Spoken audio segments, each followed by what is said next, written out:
Of course, number one. Myself, I have not taken your full Yeah, 3 minutes. including you. For the first time, you also spoke less than 3 minutes. That's why 3 minutes. This is a good practice. Yeah. See, make your point and sit down, rather than thinking that the whole 3 minutes should be utilized. Very good. So I am happy that all 13 minutes, even though I had to fight with some members, finally, now it's question hour now. Thank you, Professor. Thank you very much. Before I take up the question, honorable members, I have a point to register. There is one question which has a record length of answer is 233 pages. Now, considering that the answers to questions are made available to honorable members a little while before they assemble here at 11 o'clock, it is humanly impossible for 233 pages to be scrutinized. Surely we have to work out some other system. I mean, the information given, Honorable Minister, is very useful, but it can even be put in the form of a booklet or something. But answer to a question going that long is... Member. No, that of course is always option is there. Anyway, question 151, no. No, it's valuable, but... And I hope other ministers follow this example. Then you will have to read books at inhuman speeds. Question 151, Punia ji. 151. Right. Let the answer be given. क से घ एक विवरण सदन पटल पर रख दिया गया। Yes.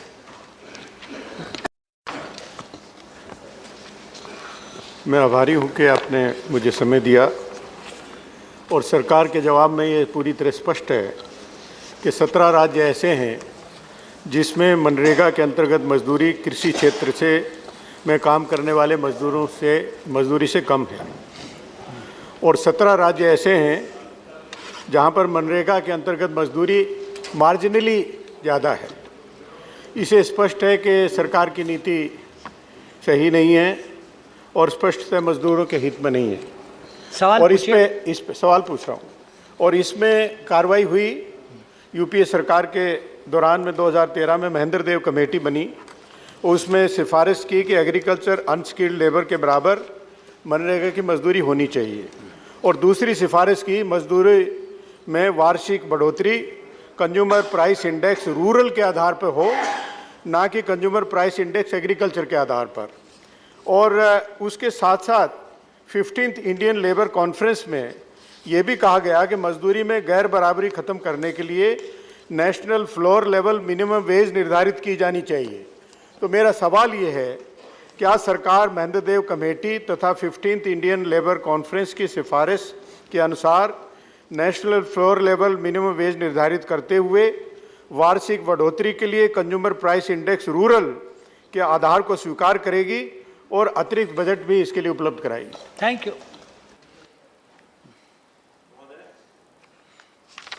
ये बात सत्य है कि परिस्थितियों के अनुकूल मजदूरी विभिन्न राज्यों में मजदूरों के मांग के अनुसार, मजदूरों के काम के अनुसार निश्चित तौर पे जो डिमांड होता रहा है, उस समय की सरकार ने महेंद्र देव कमेटी का गठन करने का काम किया था और महेंद्र देव कमेटी के गठन के बाद जो रिपोर्ट आई, उस रिपोर्ट के अनुशंसा सरकार के वित्त मंत्रालय के समक्ष प्रस्तुत की गई, मगर वित्त मंत्रालय ने उस पर अपनी सहमति व्यक्त नहीं की।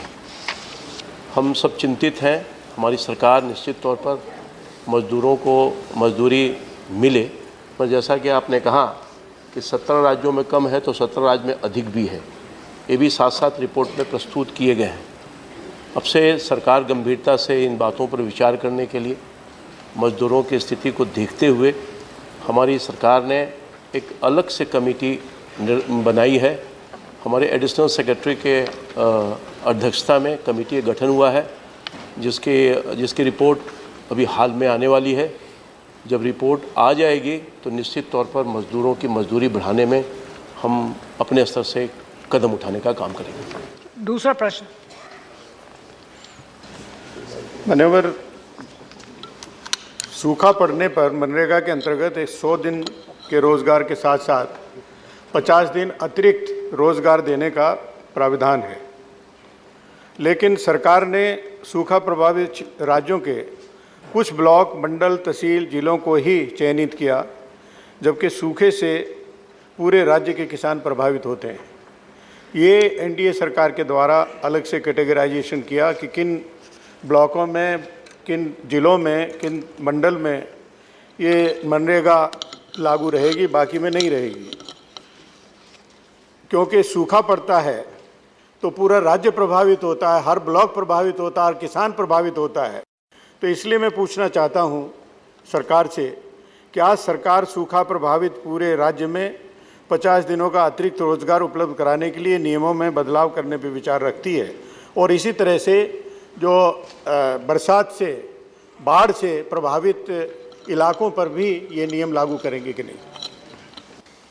महोदय, निश्चित तौर पे मैं इस बात से सहमत हूँ कि माननीय सदस्य ने कहा कि विभिन्न राज्यों में सूखा पड़ने की वजह से वहाँ के आर्थिक स्थिति मजदूरों का कमज़ोर हो जाता है, जिसके वजह से सरकार ने इस पर गंभीरता से विचार किया और एक रिपोर्ट के अनुसार पूरे देश के पैमाने पर जो करीब 10 राज्य थे, इस राज्यों में हमने अतिरिक्त 50 दिन के मजदूरी के लिए इजाज़त दी है, उसके लिए राशि भी आवंटित करने का काम किया है। श्री राजा।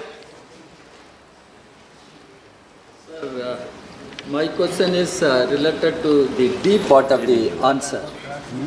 The answer B says whether it is also a fact that the actual wages paid under NREGA in some states is less than the wages fixed by government, and if so, the details thereof and the action taken by government in this regard. So the figures which we have as part of the answer, several states the wages notified under NREGA are less than the minimum agricultural wages. In some states, more than the minimum agricultural wages. In this regard, what is the central government is doing? Whether the central government, what is the action taken by the central government? Have you taken up the issue with the state governments? What is their response? Why it is so, this discrepancy? Thank you. Sir, ये जो मनरेगा के मजदूरों की मजदूरी तय हम अपने act के अनुसार करते हैं। 2005 में ही यूपीए सरकार में ही ये सेक्शन 6A में ये प्रावधान रखा गया था कि हम मजदूरों की मजदूरी साइंटिफिक तौर पर निर्धारित करने का काम करेंगे, और उस समय से लेकर आज तक सर उसी कानून के अंतर्गत, उसी अधिनियम के अंतर्गत मजदूरों की मजदूरी हम देने का काम करते हैं। और ख़ास तौर पर विभिन्न राज्यों में जो मजदूरी तय करने का तरीका है कि वहाँ के मजदूरों के, वहाँ की जो महंगाई है, उस महंगाई के आधार पर मजदूरी तय करने का काम किया जाता है। इसीलिए कई राज्यों में कम और कई राज्यों में अधिक होती है सर। इसलिए मैं समझता हूँ कि आगे भी, जैसा कि मैंने कहा कि चिंता अगर माननीय सदस्य को है तो चिंता सरकार को भी है, उसके लिए सलूशन निकाले जा रहे हैं। उसको किस तरह से हम उनको सप्लीमेंट करें जिन राज्यों में कम मजदूरी है, उसके लिए मैंने कहा कि एक कमेटी का गठन हो गया है और एक कमेटी की रिपोर्ट शीघ्र ही आने वाली है। उसके बाद हम निर्णय लेंगे और मजदूरों की मजदूरी उचित मिले, इसके लिए प्रयास करेंगे। श्री सहस्रबुद्धे। सभापति जी, मैं आपके माध्यम से माननीय मंत्री महोदय को पूछना चाहता हूं कि मनरेगा में काफ़ी सुधार बीच में बीते दिनों में लाए गए हैं, और इन सुधारों के कारण इस तरीके से जो श्रमिक हमारा श्रम करता है, मजदूरी करता है, उससे जो एसेट क्रिएशन करने की बात थी, जो मूल उद्देश्य था, उसको जीपीएस प्रणाली से जोड़ा गया, ऐसा हम सुनते हैं। इसके क्या परिणाम आए हैं और क्या एसेट क्रिएशन अधिक मात्रा में हो रहा है, इस पर क्या मंत्री जी कुछ बताएंगे?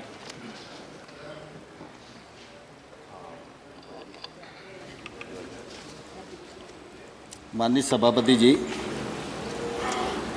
मनरेगा भारत सरकार की बहुत ही महत्वपूर्ण योजना है।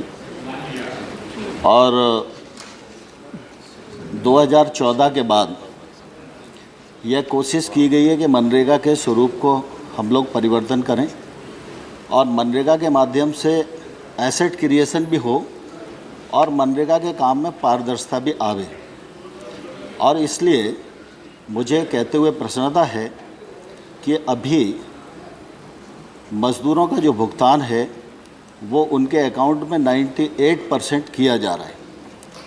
और जो एसेट क्रिएशन का सवाल है, एसेट क्रिएट करने पर बल दिया है और सिर्फ एसेट क्रिएट पर बल ही नहीं है, एसेट क्रिएट को जियो टैग करना और ऐसे जियो टैग करके 1,70,00,000 संरचनाएँ हम लोगों ने सार्वजनिक कर दी हैं। यह निश्चित रूप से अभी जो काम हुआ है उसमें महत्वपूर्ण पहल है और मैं सदस्य को यह आग्रह करना चाहता हूं कि इस प्रकार से लगातार हमारी कोशिश है कि मनरेगा को परिमार्जित करते हुए मनरेगा के माध्यम से एसेट क्रिएशन भी हो, जन उपयोगी संरचनाएँ भी हों, मनरेगा के काम में पारदर्शिता भी आवे और जो मांग करे उस मजदूर को पर्याप्त मात्रा में रोजगार की उपलब्धता हो। Shrimati Renuka Chaudhary. I was listening to Honorable Minister's reply, and it's not a surprise. Manrega wages were being paid even earlier, before 2014 money was being paid. The whole concept was laid at that time. And a lot of asset creation was done. But sir, the tragedy today is, you may have the intention, but the fact of the matter is, state governments, particularly Telangana state government, has not paid wages for the past 8 months to the farmers, to the workers. So do you have a mechanism by which you can pull up the states, and will you ensure that the wages that are paid will be paid with interest for the delay that has happened to the workers? So as a result of which, sir, the workers have worked and not got their wages, and they are being deprived on every front. What mechanism does the government have? Andhra, Telangana. Thank you. माननीय सभापति जी, अगर किसी राज्य विशेष की बात है, सदस्य मुझे बताएंगे तो मैं उस राज्य से बात करूंगा। मैं आज तेलंगाना में, क्षमा करें सुन नहीं पाया, तेलंगाना में अगर कोई परिस्थिति है तो हम उसको देखेंगे और आज ही बात करेंगे।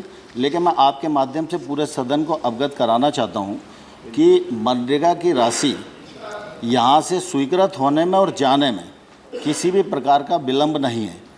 48,000 करोड़ रुपए का बजट प्रावधान है, उसमें से 31,000 करोड़ रुपया अभी तक हम आज दिनांक तक स्वीकृत करके राज्यों को भेज चुके हैं। मात्र कुछ पैसा बकाया है जिसको हम समय समय पर भेजते रहते हैं।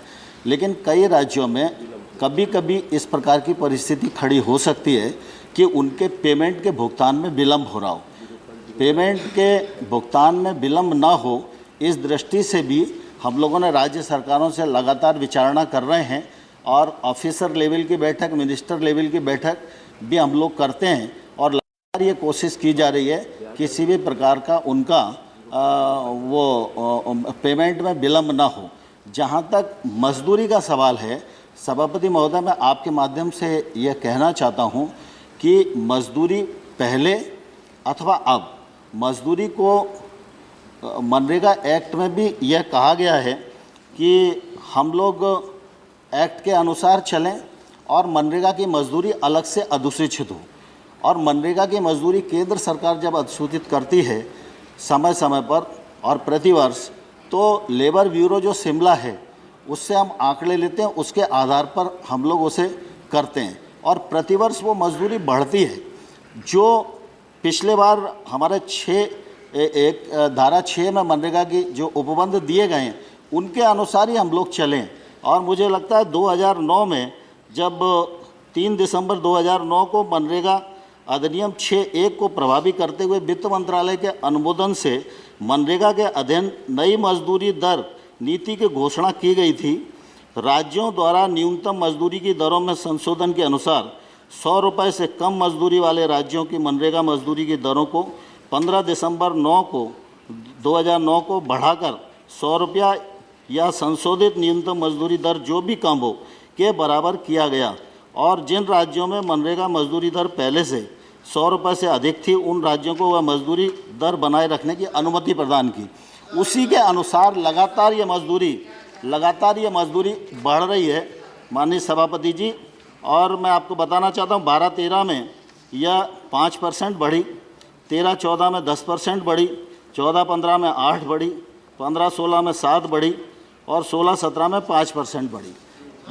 ये इसलिए हो रहा है कि स्वाभाविक रूप से जब मजदूरी तय करने का जो मैकेनिज्म है उसमें अधिक से अधिक खाने पीने की वस्तुएं हैं। पिछले दिनों आपके ध्यान में होगा कि जो गरीब के इसकी गणना होती है वो स्वाभाविक रूप से उसमें ज़्यादातर खाद्य वस्तुओं पर आधारित वो गणना रहती है। जब नेशनल फूड सिक्योरिटी एक्ट आया और आज पूरे देश में प्रभावी हो गया है तो उसके कारण निश्चित रूप से नीचे के लोगों को ये फूड सिक्योरिटी एक्ट के कारण भी सुविधा बढ़ी है, इसलिए ये दर कम रहती है। लेकिन मनरेगा की मजदूरी केंद्र सरकार से प्रतिवर्ष अधिसूचित होती है। मनरेगा की मजदूरी और राज्य की मजदूरी पृथक पृथक इसलिए होगी क्योंकि राज्य चाहते हैं कि वो जो दर अपनी अधिसूचित करें मनरेगा उन्हीं के अनुसार करे, लेकिन राज्य में अलग अलग परिस्थितियां हैं। इसलिए मनरेगा एक्ट में भी ये कहा गया है कि मनरेगा में जो मजदूरी की दरें हैं वो प्रतिवर्ष अधिसूचित की जाए, उसके अनुसार हम लोग काम कर रहे हैं। Question 152. 152. नहीं, आप 152 please. Sir, question 152, sir. Yes, let the answer be given. उत्तर सदन पटल पर रख दिया गया। Yes, supplementaries please. Sir, NREGA is one of the most important intervention of the UPA government. It's basically planned to ameliorate the living conditions of the poor, unskilled people, sir. If you look at the implementation of NREGA, it is unevenly implemented across the states, and this has resulted in uneven rural empowerment. Sir, I would like to know from the Honourable Minister whether it is true that as per the survey conducted in 2015 by National Council of Applied Economic Research in collaboration with the University of Maryland, 70% of the poor not able to get employment due to poor implementation and lack of planned work. And of 30% of the rural families who are actually involved in NREGA, 60% want more days of work. So what are the reasons for this work rationing? And how the ministry is planning to address these unmet demands for NREGA work? माननीय अध्यक्ष महोदय, माननीय सदस्य ने कहा कि बहुत ऐसे राज्य हैं जहाँ पर मांग के आधार पर लोगों को काम नहीं मिलता है या काम नहीं करते हैं। अभी तक इस तरह का रिपोर्ट किसी राज्य से नहीं आया है। अगर कोई स्पेसिफिक रिपोर्ट आपके पास है, इस तरह का इन्फॉर्मेशन है, तो आप निश्चित तौर पर हमारे समक्ष रखेंगे तो उस पर हम विचार करने का काम करेंगे। Second question, please. Sir, Honourable Minister has not answered my supplementary. Anyhow, I'll go to the other supplementary, sir. I'll address to him personally and seek clarification. Sir, my second question is that one of the main objectives of NREGA is to provide employment to rural poor and most importantly to women. This is clear if you look at the provisions which say that work has to be provided within 5 kilometers of home, equal wages, etc. But in spite of these provisions and implementation of the Act, for more than 11 years, you find less than 50% of women participation. My question to the Honourable Minister is, what are the reasons that women participation is not going up and what efforts Ministry is making to ensure NREGA is more women-friendly so that objective of empowering rural women is achieved? Sir, ये बात बिल्कुल सही है कि मनरेगा जैसी महत्वपूर्ण योजना गांव की गरीबी को दूर करने में एक सहायक भूमिका अदा कर रही है, साथ ही साथ बेरोजगारी दूर करने में भी सहायता करने का काम करी। मनरेगा का मूल उद्देश्य है गांव में रहने वाले लोगों की जीवन स्तर को ऊंचा उठाना, गांव में रह कर के वो अपनी जीवन व्यतीत करें अपने परिवार के साथ। ये मूल उद्देश्य के साथ मनरेगा काम कर रहा है। सर, मैं आपको बताऊं कि जैसा कि माननीय सदस्य ने कहा, महिलाओं की भागीदारी का जो स्टैंडर्ड मानक है वो 33% होनी चाहिए। मगर मैं मैं आपके माध्यम से सदन को बताते हुए मुझे प्रसन्नता है कि आज के दिन में 56% महिलाएं काम कर रही हैं और एक बड़ी महत्वपूर्ण भूमिका अदा करने का काम किया है महिलाओं के जीवन स्तर को ऊंचा करने में सर। यही नहीं, लगभग अनुसूचित जाति जनजाति के 39% लोगों की भागीदारी हो रही है। इसलिए ये कहना कि महिलाओं की भागीदारी कम हो रही है, ये सर्वथा उचित नहीं होगा। और मैं ये कह रहा हूँ कि लगातार महिलाओं की भागीदारी मनरेगा के अंतर्गत अधिक से अधिक हो, उसके लिए हर संभव विभाग कार्रवाई कर रहा है, प्रोत्साहित करने का काम कर रहा है और राज्यों का इसमें बहुत बड़ा सहयोग मिल रहा है। Shri Tapan said. Honorable Minister has given a detailed reply in the area where, in the matter of improving the MNREGA administration. All details are there. Even the problem being raised even in earlier question, it find a place of mention that those have attracted the attention of the government. But the reality that whatever he is claiming by his reply in terms of figure, the MNREGA involves 100 days of work. MNREGA involved it was the right of the rural people to get 100 days of work, but the thing is that average MNREGA work days is on average below 50 throughout the country. It's a reality. And the reply is referring to the percentage of household demanding work, and it sounds something unrealistic when the agricultural workers are not getting work. This is the national average. Not even 90 days in a year work. The demand for MNREGA work only in some of the states he mentioned about 40%, about 17% households are demanding work. I think this figure is not matching with the reality. And that way, unnecessarily glorifying the picture, actually picture is something dark. My point is that the basic content of the component of the MNREGA, that ensuring it is a matter of right to have 100 days work, what actions you are taking to ensure that to all rural households, that's the mandate of MNREGA. That's the mandate of MNREGA. What exact positions initiatives you are going to take? Thank you. The point mentioned in your thing does not make any attention to this basic point. Thank you. To ensuring the right enshrined in the MNREGA Act.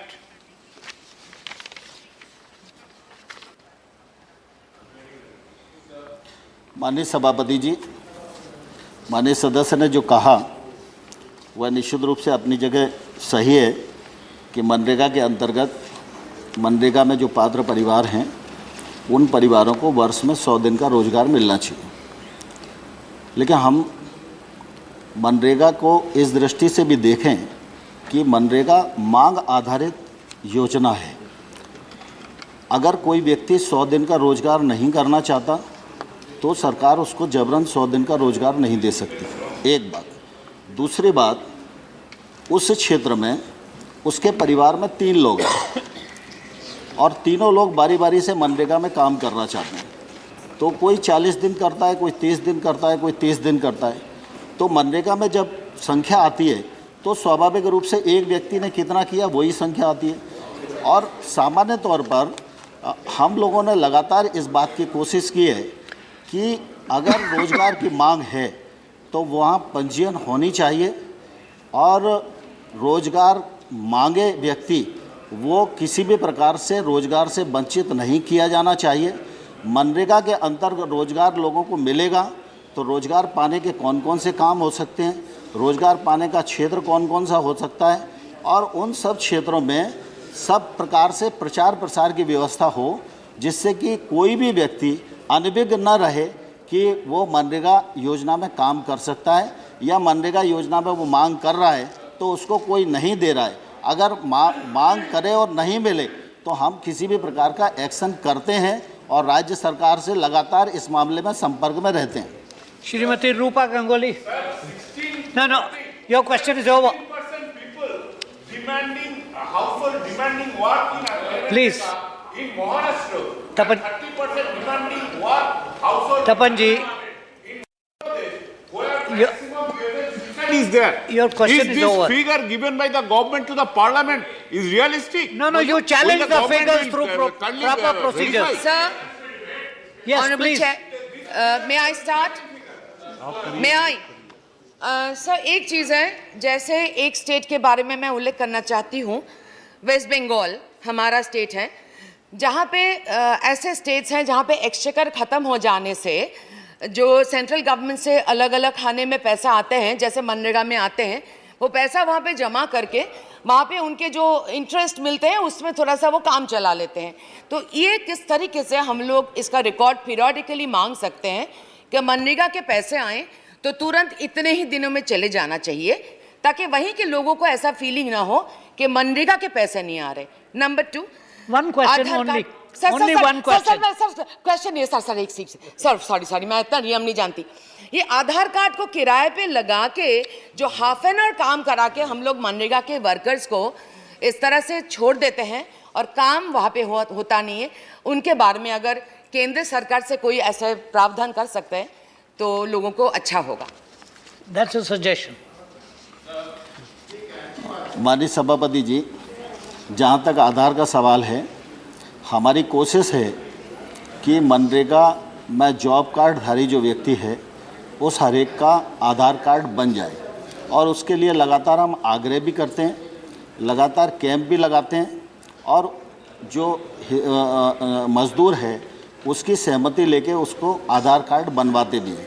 मुझे इस बात की खुशी है कि अभी तक मनरेगा में 12 करोड़ जॉब कार्ड धारी हैं, उनमें 10.5 करोड़ ऐसे हैं जिनको हम सक्रिय मजदूर मान सकते हैं, 5-5.5 करोड़ लोग ऐसे हैं जो मजदूरी करते हैं, 9 करोड़ लोगों को आधार से लिंक किया जा चुका है, और 5 करोड़ से अधिक श्रमिकों को बैंक से उनके आधार को लिंक कर दिया है, जिससे कि बहुत सुविधा भी हो गई है। इसलिए मैं बहन को कहना चाहता हूं कि आधार अगर किसी के पास नहीं भी है तो उसे काम से रोका नहीं जाएगा। ये मैंने पहले भी सदन में आश्वासन दिया, आज भी मैं कह रहा हूं, लेकिन आधार को बढ़ाने की निरंतर प्रक्रिया जारी है। दूसरा, पश्चिम बंगाल से संबंधित उनका सवाल है। पश्चिम बंगाल में मनरेगा की मजदूरी को रोकने का सवाल नहीं है, लेकिन कोई राज्य यदि मनरेगा के पैसे का ठीक प्रकार से उपयोग नहीं करता या मनरेगा का पैसा पात्र स्थान के अतिरिक्त कहीं भी उपयोग करता है, जैसे पश्चिम बंगाल का एक सवाल आया कि जो तालाब बने हैं व्यक्तिगत हितग्राहियों के, अब उन तालाबों में मरम्मत का काम शुरू कर दिया, तो मरम्मत का काम मनरेगा के अंतर्गत हो यह उचित नहीं है। हमारी गाइडलाइन भी इसकी इजाज़त नहीं देती, और इसलिए हम लोगों ने पश्चिम बंगाल सरकार से क्लियरिफिकेशन मांगा है और उनसे कहा है कि ये मरम्मत में आपने पैसा लगाया, इस पैसे को आप वापस करिए। Thank you. श्री दिग्विजय सिंह। सभापति महोदय, माननीय प्रश्न में उत्तर में आपने दिया है, वर्ष 2016-17 में 5 करोड़ 69 लाख लोगों को रोजगार उन्होंने मांगा, और आपने दिया 5 करोड़ 12 लाख लोगों को, यानी कि 57 लाख लोगों को रोजगार नहीं मिल पाया। माननीय मंत्री जी, आपने सही फरमाया है कि आप कानून का पालन कर रहे हैं।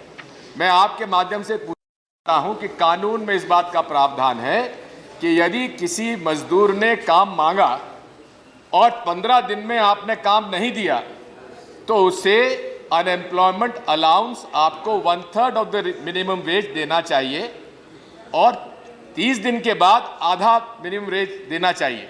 मैं माननीय मंत्री से पूछना चाहता हूं, इन 57 लाख लोगों में से कितने लोगों को आपने अनएम्प्लॉयमेंट अलाउंस दिया है? Thank you. माननीय सभापति जी, माननीय सदस्य ने निश्चित रूप से बहुत सही बात कही, और माननीय सदस्य बहुत वरिष्ठ भी हैं। मैं उनके संज्ञान में लाना चाहता हूं कि मनरेगा में कभी ऐसा होता है कि 10 लोग मजदूरी मांगने के लिए आए और उन्होंने अपने आप को रजिस्टर्ड कराया, और रजिस्टर कराने के बाद 15 दिन बाद उस क्षेत्र में मांग खुला, तो उनका पंजीयन हुआ, और मांग खुलने में कुछ अंतर रहता है। जिस दिन काम खुलता है उस दिन उनको सूचना दी जाती है कि आप काम पर आइए। तो 10 लोगों ने एक साथ रजिस्ट्रेशन कराया, उसमें से 6 ही लोग अगर काम पर आए, 4 लोग कहीं दूसरे स्थान पर काम पर चले गए या नहीं आए, तो इस प्रकार के मजदूरों की संख्या रहती है। सुन नहीं हो रहा है सर, उन्होंने खुद ने स्वीकार किया कानून का पालन नहीं हो रहा है। let the answer be given. Sir, I need your protection, sir. I need your protection. Out of 57 lakhs, how many have been paid unemployment allowance? I want the answer. Thank How you. many out of Thank 57 you. lakhs? It's a factual matter. माननीय अध्यक्ष महोदय, मैं माननीय सदस्य को आग्रह करना चाहता हूं कि मनरेगा में सब प्रकार से कानून की मंशा के अनुरूप ही काम हो रहा है और कानूनी मंशा के विपरीत काम बिल्कुल भी नहीं किया जाएगा। लेकिन जिस संख्या की वो बात कर रहे हैं, वो संख्या अगर काम पर आएगी और उसे काम नहीं दिया जाएगा तो जो एक्ट का प्रावधान है उन पर लागू होगा, लेकिन अगर वो आएंगे ही नहीं तो प्रावधान कैसे होगा? कांड क्या मुझे ये नहीं बता सकते 57 लाख लोगों को कितनों को आपने दिया? एक को दिया, दो को दिया, 10 लोग It's a दिया? factual question. इसका आप मतलब कि माननीय अपने जमा मंत्री के करके पास दे दीजिए जानकारी नहीं है, minister स्वीकार को। कर ले, स्वीकार करने की जानकारी नहीं है। Let the माननीय information be. सभापति जी, जैसा आपने निर्देश दिया है जी। शेष जानकारी माननीय सदस्य को मैं उपलब्ध धन्यवाद। करा दूंगा। Thank you. Question 153. Question 153. Ji. Statement is laid on the table of the House. Supplementary, please. माननीय सभापति जी, मैंने प्रश्न लगाया प्रदूषण पर, और जब से मैं सदन में आया हूँ, दिल्ली में जो मैं देख रहा हूँ, जहाँ मेरा निवास है, ना पानी अच्छा है, ना जलवायु अच्छी है। मिनरल वाटर के लगाए गए प्लांट लगाए गए हैं, इतने खराब प्लांट है। देखिए मेरा गला कैसा बोल रहा है, आप देख लीजिए। दिल्ली आने ये से सारी व्यवस्था आपके नेतृत्व में है, और उसके बावजूद भी मिनरल वाटर के प्लांट बिल्कुल ख़राब चल रहे हैं। मैं जहाँ रहता हूँ ब्रह्मपुत्रा में, इतनी ख़राब स्थिति मैंने कभी देखी नहीं। मैंने इसीलिए सवाल लगाया था, पूरे देश में आज प्रदूषण की समस्या है, और चाहे जल का प्रदूषण हो, चाहे वायु प्रदूषण हो, चाहे ध्वनि का प्रदूषण हो, तीनों प्रदूषण हमारे लिए खतरनाक है। सरकारें इस पर ध्यान नहीं दे रही। और विशेष रूप दिल्ली में, जहाँ पर हम लोग रह रहे हैं, दिल्ली में जो स्थिति है बहुत खतरनाक हो रही है। और इससे मैं समझता हूँ कि माननीय मंत्री जी ने जो जवाब दिया है उससे मैं संतुष्ट बिल्कुल नहीं हूँ। मैं माननीय मंत्री जानना चाहता हूँ कि वाहनों सहित PM 10 बढ़ाने के लिए कौन कौन से घटक उत्तरदायी हैं, और उन्हें नियंत्रण करने के लिए क्या कदम मंत्रालय द्वारा उठाए जा रहे हैं। ये सवाल बताइए मंत्री जी। Thank you. सर, माननीय सदस्य को आपके माध्यम से मैं ये जानकारी देना चाहता हूँ कि एयर पोल्यूशन के संदर्भ में भारत सरकार के एनवायरनमेंट मिनिस्ट्री समेत सभी हमारे जो दूसरे मंत्रालय भी हैं, उन सब के माध्यम से हमने बहुत ही एग्रेसिव और एक बहुत ही कॉम्प्रिहेंसिव पॉलिसी बनाकर इसके ऊपर हम काम कर रहे हैं। उदाहरण के लिए मैं एक तरफ से शुरू करता हूं, तो हमारी ministry of surface transport and highways ने पहली बार भारत के अंदर, अभी आप जानते हैं कि जो भारत स्टेज नॉर्म्स हैं 2017 अप्रैल तक ये सभी फोर व्हीलर जो व्हीकल्स हैं उनके ऊपर लागू किए गए हैं, और अभी 2020 के अंदर भारत स्टेज 6 नॉर्म्स को नोटिफाई कर दिया गया है। ये शायद इतना बड़ा ऐतिहासिक कदम हमारी सरकार ने किया है। इसके अलावा जो हमारा दूसरा पेट्रोलियम मिनिस्ट्री है, उसने फ्यूल की क्वालिटी के संदर्भ में इतने डिटेल्ड निर्देश इसमें दिए हैं कि अभी जो लेटेस्ट निर्देश है उसके हिसाब से जो रिसर्च ऑक्टेन नंबर है for premier gasoline available has been boosted to 95 with lead content being reduced to 0.005 gram per liter and benzene content of maximum 1%. The content of sulfur in gasoline is reduced to 0.005%, that is 50 ppm from existing 0.0115% in BS4 compliant vehicles. इसी प्रकार से जो हमारा central motor vehicles act है 1980 का, इसके तहत ये सबके लिए ज़रूरी है कि वो एक वैलिड जो है पॉल्यूशन अंडर कंट्रोल का सर्टिफिकेट कैरी करें। और इसके संदर्भ में हमारी जो संबंधित मंत्रालय है वो सारे देश के अंदर model inspection and certification centres बनाने के लिए उसने तैयारी शुरू कर दी है। और अभी इसके लिए 10 स्टेट्स में आंध्र प्रदेश, कर्नाटका, हरियाणा, हिमाचल प्रदेश, एनसीटी ऑफ दिल्ली, महाराष्ट्र, मध्य प्रदेश, उत्तर प्रदेश, गुजरात, राजस्थान, इन सब स्थानों पर उनको अप्रूव कर दिया गया है। फिर जो नेशनल इलेक्ट्रिक मोबिलिटी मिशन है, इसके संदर्भ में जो 2020 के लिए एक बड़ा मिशन बनाकर सारे देश के अंदर जो इलेक्ट्रिक व्हीकल्स को पॉपुलराइज करने के लिए, उसके लिए विभिन्न स्तरों पर सभी संबंधित मंत्रालयों में, जिसमें मेरा दूसरा मंत्रालय साइंस एंड टेक्नोलॉजी भी है, उसके माध्यम से। और अभी आप जानते हैं कि रेवा मोटर्स ने जो है एक स्मॉल इलेक्ट्रिक बैटरी कार को जो है कमर्शलाइज भी किया है। कई 3 व्हीलर मैन्युफैक्चरर्स जो हैं वो भी जो है कई इलेक्ट्रिक ड्रिवन जो व्हीकल्स हैं उनको इंडियन मार्केट्स में ला रहे हैं।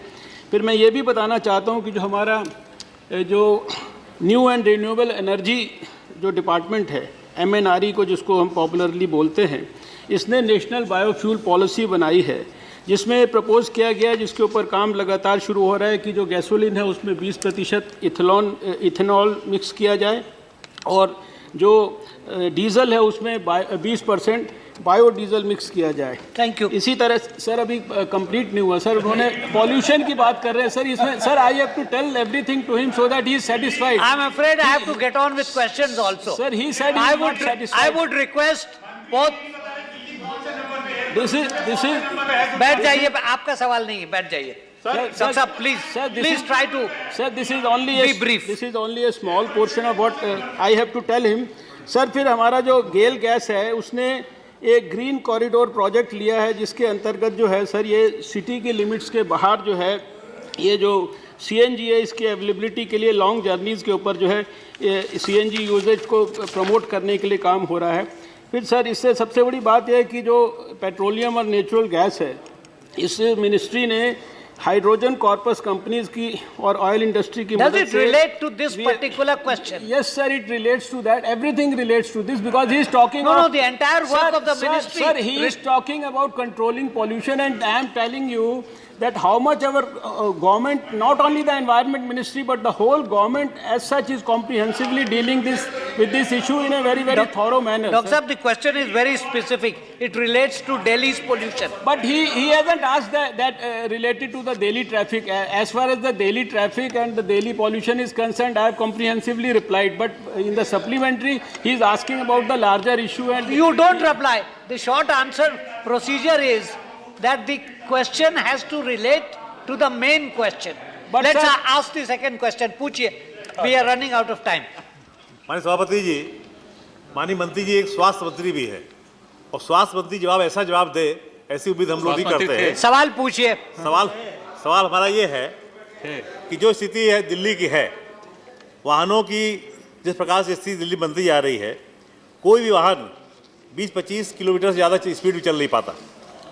जो प्रदूषण वाहन फैला रहे हैं उसको देखते हुए क्या सरकार के पास, जैसे पहले योजना बनाई थी, 8 इवेंट नंबर वाली योजना बनाई थी, ऐसी कोई योजना है ताकि दिल्ली में कम से कम वाहन चले और वाहनों के साथ साथ लोग साइकिल का उपयोग करें, इसके लिए भी कोई सी योजना बनाई?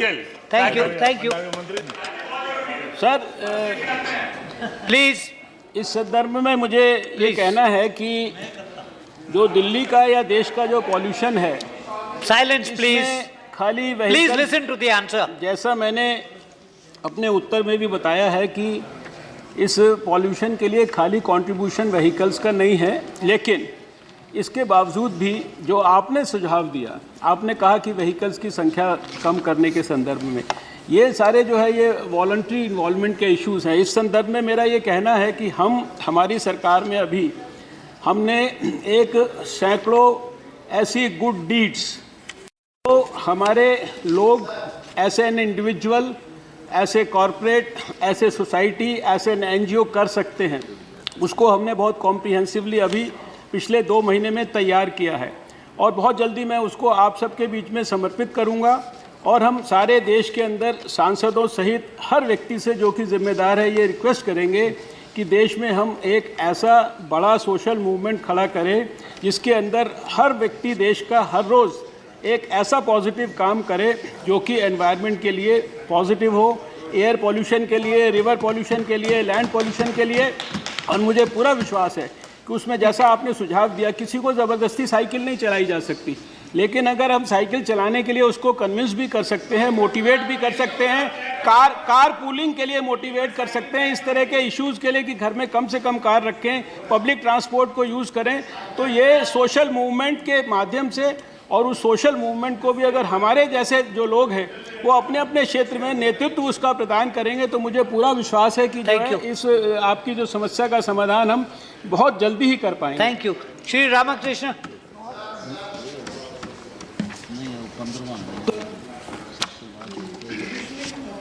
Air is a highly neglected area all over the country, particularly in Delhi. There is no roadmap to address the issue. There is no designated authority to deal with this issue. Delhi pollution is not only due to traffic. Throughout the year, there is lack of clean air, and there are many reasons. Construction, for instance, there is no sign of prefab construction anywhere in the city. Harvest time pollution from Haryana and down. So what I want to suggest is that this should be made an integral part of Swachh Bharat Abhiyan, and I think there is dire need for a committee to go into these aspects and give a solution for Delhi, and then in the broader context of the entire nation. Each particular city or urban area has its own reasons, but I think the highly neglected area of provisioning of clean air. Thank you. That's a suggestion which I will not agree with the honourable member that there is no authority to handle this issue. First of all, let me inform him that the Central Pollution Control Board and the State Pollution Control Boards, they regularly organize meetings at our ministry. We organize regularly meetings of all the NCR states also. Plus, for Delhi itself, you see, there was last year, 2 years back, the National Quality Air Index. This is a new concept which was introduced by our Prime Minister with his blessings. And we are doing this for Delhi also, along with many other cities. And there is a graded response action plan, detailed action plan, which has been notified and which is specifically for controlling air pollution in Delhi and NCR, and also for controlling the particulate matter. Then the Central Pollution Control Board has already issued a comprehensive set of directions under the Section 18(1)(b) of the Air Prevention and Control of Pollution Act 1986 for implementation of 42 action points, and these are very regularly monitored. If you give me the permission, I'll tell you how much comprehensive. I'm afraid not. Then for all these, I just now mentioned in answer to the other honourable member that for cleaner alternate fuels, for burning of leaves, biomass, municipal waste, etc., there a strict ban has been imposed. This is being monitored. There is an installation of online continuous 20/7 monitoring device by the 17 major polluting industries. There is an ongoing promotion of public transport network of metro, buses, e-rickshaws, and promoting of carpooling, pollution under control, lane discipline, vehicle maintenance. We issue regular advisories for ban on busting of sound-emitting crackers between 10 p.m. to 6 p.m. and there is also regular coordination meetings of officials at the ministerial level in Delhi as well as. So it's a very, very thoroughly comprehensive program. And as a result of this, what the initiatives were taken by the Indian government in, last year when there was so much of hue and cry about it, this year, the first 6 months of this year, when you compare it with the first 6 months of last year, there is a huge difference of air quality in Delhi. That is as per the record also, sir. Thank you, Shri Jairam Ramesh. The Honourable Minister is best placed to understand the health effects of pollution, being a doctor himself. So my question flows from the answer that he has given. So he has mentioned sulfur dioxide and nitrogen dioxide. They are part of the National Ambient Air Quality Standards. Unfortunately, sir, we do not have concentration standards both for sulfur dioxide and nitrogen dioxide which are emerging as major pollutants in India. So I want to know from the Honorable Minister whether, in addition to the ambient air quality standards, on which I have no problem, whether he would consider promulgating standards for sulfur dioxide and nitrogen dioxide emissions, particularly from thermal power plants. Thank you. So, as far as his talk about the standards for NO2 and SO2, there are definite standards. But regarding the standards related to these thermal plants, the government has initiated, stringent standards for that. That process has already been initiated. It's all well known. There have been some observations and some concerns which have been expressed by the related people, and the government is in fact further getting into the depth of the issue. But I will not agree with you that there are not standards. There are standards for virtually everything that contributes to air pollution, including of course SO2 and NO2. Shri Reta Raman Singh ji.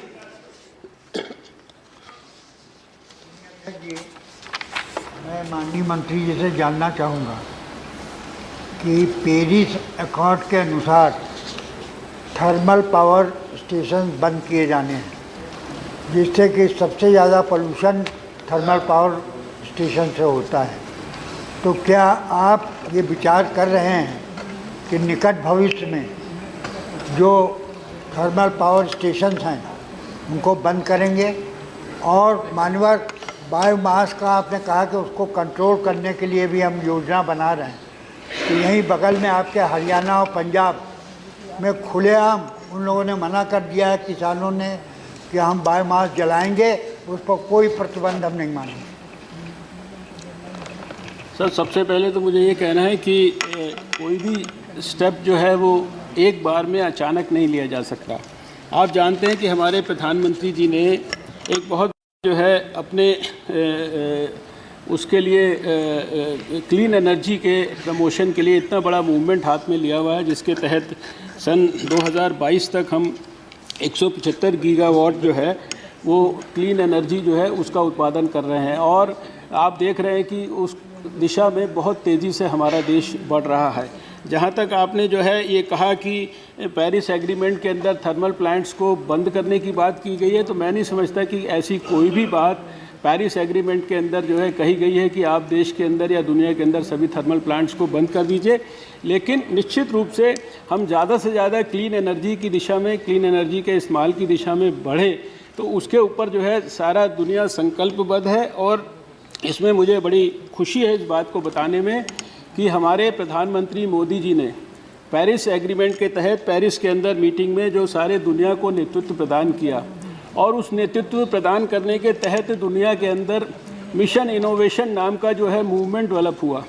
और mission innovation की जो पहली meeting है वो San Francisco में हुई, दूसरी meeting इस साल चाइना में हुई। दोनों मीटिंग्स के अंदर मैंने भारत का प्रतिनिधित्व किया था, और दुनिया के सभी देशों ने इंक्लूडिंग अमेरिका और चाइना ने भारत के नेतृत्व की, और विशेष रूप से हमारे प्रधानमंत्री मोदी जी की भूरी भूरी प्रशंसा की। और सब लोगों ने इस बात को एक्नॉलेज किया कि ये मिशन इनोवेशन जो कि क्लीन एनर्जी की तरफ बढ़ने के लिए सब प्रकार के, उसके अंदर भी फर्दर 8 एक्शन ग्रुप्स हैं, 8 एक्शन पॉइंट्स हैं जिनके ऊपर जो है रिसर्च और सारे काम हो रहे हैं।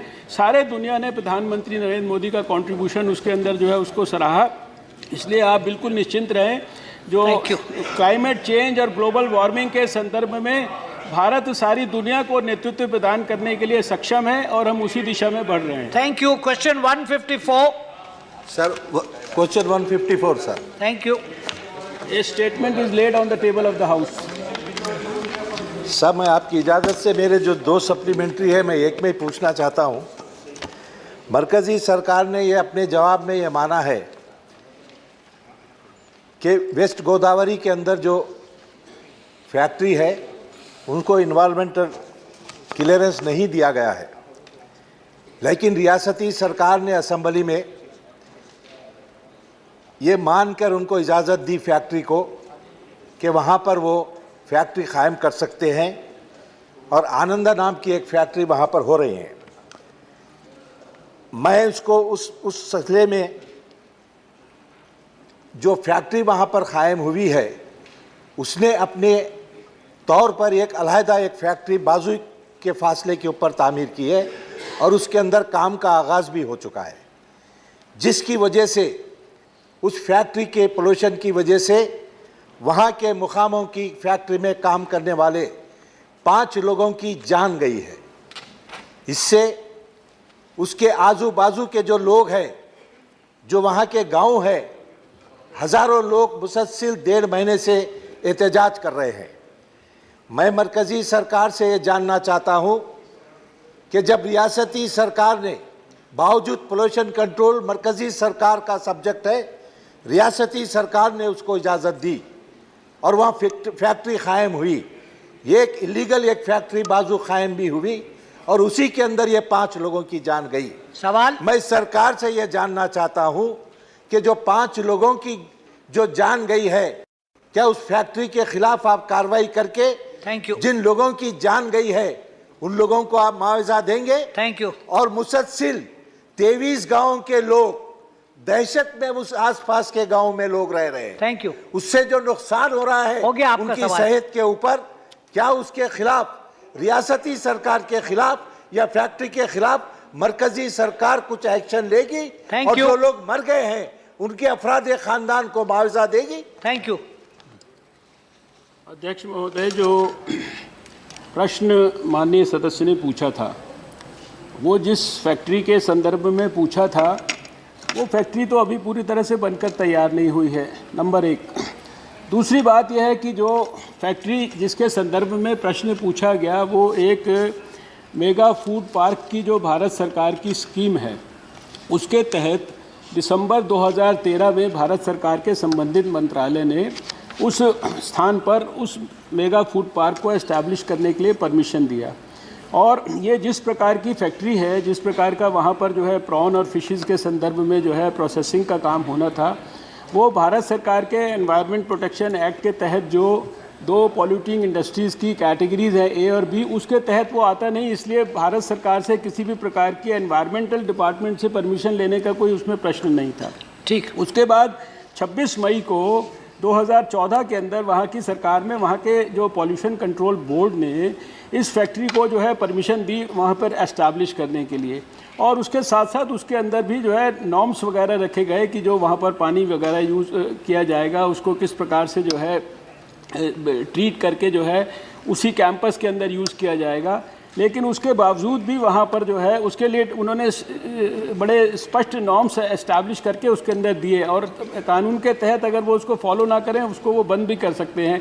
जब वो दूसरा उसके बावजूद भी जब वहाँ के लोगों ने वहाँ पर जो है प्रदर्शन इत्यादि किए या ऑब्जेक्शंस किए, तो वहाँ की सरकार ने एक और कमेटी बनाई है।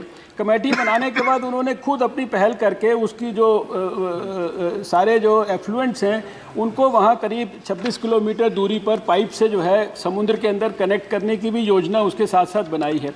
मेरा कहने का मतलब ये है कि जिस फैक्ट्री के संदर्भ में माननीय सदस्य कह रहे हैं और कहाँ पर कौन सी मृत्यु हुई है, ये ना तो इस प्रश्न का पार्ट है, ना उसकी कोई हमारे पास जानकारी है। Thank you. लेकिन भारत सरकार को अगर किसी भी कानून के तहत कोई भी चीज़ अगर गैरकानूनी हो रही है, उसके संदर्भ में कोई जानकारी आएगी तो हम निश्चित रूप से कानून के तहत अगर कोई भी कार्रवाई करनी है। लेकिन जितना हमने अध्ययन किया है उसके तहत हमारे को इसमें समझ में नहीं आया कि कानून का कहाँ पर वायोलेशन हो रहा है। सब कुछ जो है उसमें प्रॉपर ढंग से परमिशंस देकर ही वहाँ पर काम हो रहा है। Thank you, thank you. दूसरा सवाल, आपका कोई दूसरा सवाल है?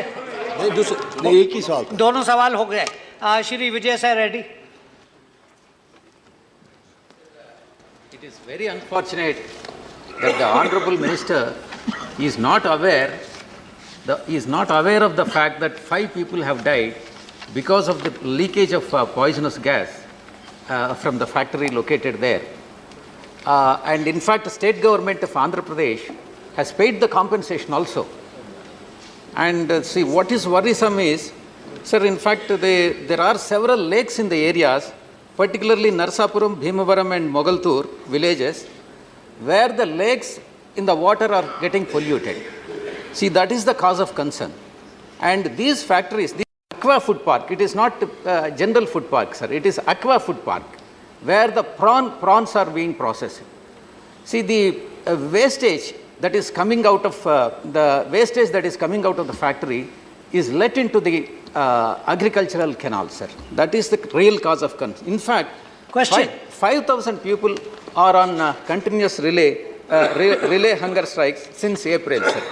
My question to the Honorable Minister is whether, point number one, whether social impact assessment and environmental impact assessment for the project was conducted or not, and whether the state government has held any public hearing with Gram Sabhas to assuage the feelings of the people of the villages, sir.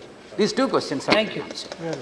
Sir, I have made it clear earlier also that the creation of this particular park or its running, it doesn't have any bearing on the functioning of the central government.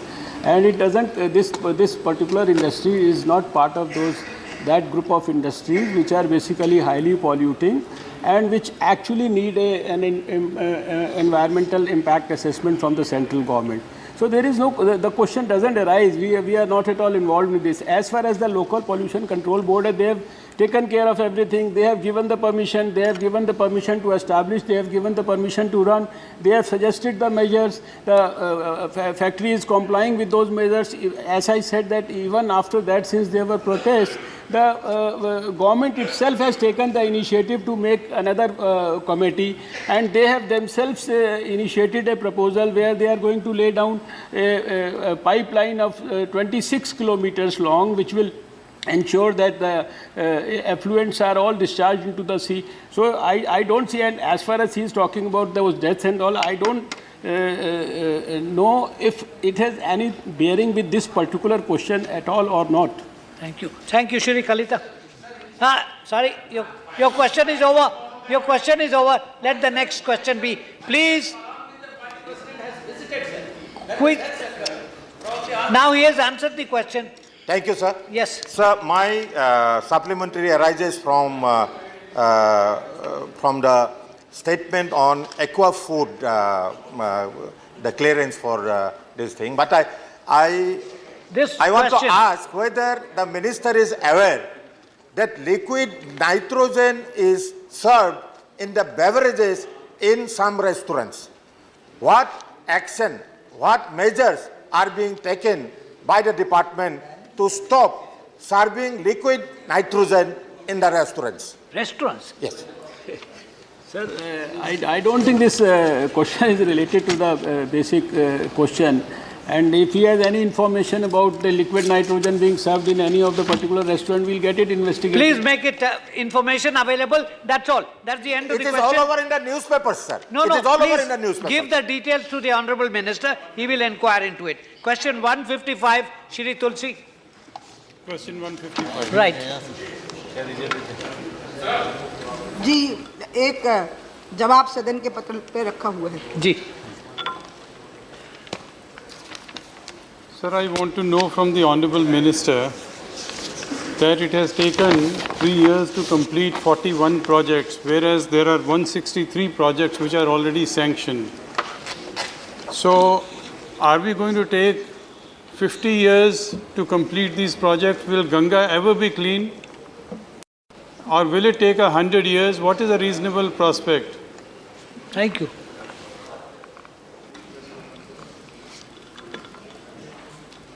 सभापति जी, माननीय सदस्य ने तो ज्योतिषी की तरह भविष्यवाणी कर दी, लेकिन मैं माननीय सदस्य का बहुत सम्मान करती हूँ और उनकी जो चिंता है वो पूरे सदन की भी है, वो पूरे देश की भी है। जी। मैं माननीय सदस्य को और माननीय सदन को आपके माध्यम से ये आश्वस्त करना चाहती हूँ कि पहली बार मोदी जी की सरकार ने टाइमलाइन दी है और Silence, please. उस time Silence, please. Let the answer be given. उस टाइमलाइन को मीट करने के लिए, उस टाइमलाइन तक पहुंचने के लिए जो अड़चनें थीं वो दूर की। इसके पहले 29 साल में 4000 करोड़ के काम हो पाए थे, गैप 1, गैप 2, NJRBA और NMCG को मिला करके, लेकिन कोई भी काम एक आध को छोड़ के लगभग कंप्लीट नहीं थे। कंप्लीट थे तो वो STP बन गए थे, तो नेटवर्क के साथ उनके कनेक्शन नहीं थे। अब हमने पहली बार नए प्रयोग शुरू किए और वो नए प्रयोग धरातल पे आ गए, टेंडर हो गए, कई अप्रूवल हो गए, कई रिलीज़ हो गए। और मैं आपको ये बताना चाहती हूँ कि हमने, माननीय प्रधानमंत्री जी ने जब पहला गंगा के बारे में हमारी नई योजना का प्रेजेंटेशन लिया तो उन्होंने मेरे से 2 प्रश्न किए थे जो मैं आपके माध्यम से माननीय सदस्य को बताना चाहूँगी, क्योंकि यही प्रश्न माननीय प्रधानमंत्री के थे कि जिस काम में 29 साल लग गए उसके कारण क्या थे और आगे वो काम जल्दी हो सके इसके समाधान तुम्हारे मंत्रालय ने क्या विचार किए हैं। जो समाधान हमने उनके सामने प्रस्तुत किए थे उसी के अनुसार हमारी EFC हुई, फिर हमारा कैबिनेट में अप्रूवल हुआ और अंत में माननीय प्रधानमंत्री जी ने हमको 2 चीज़ें सुनिश्चित की। 20,000 करोड़ सेंटर सेक्टर्ड फंड गंगा कार्य योजना के लिए दिया गया।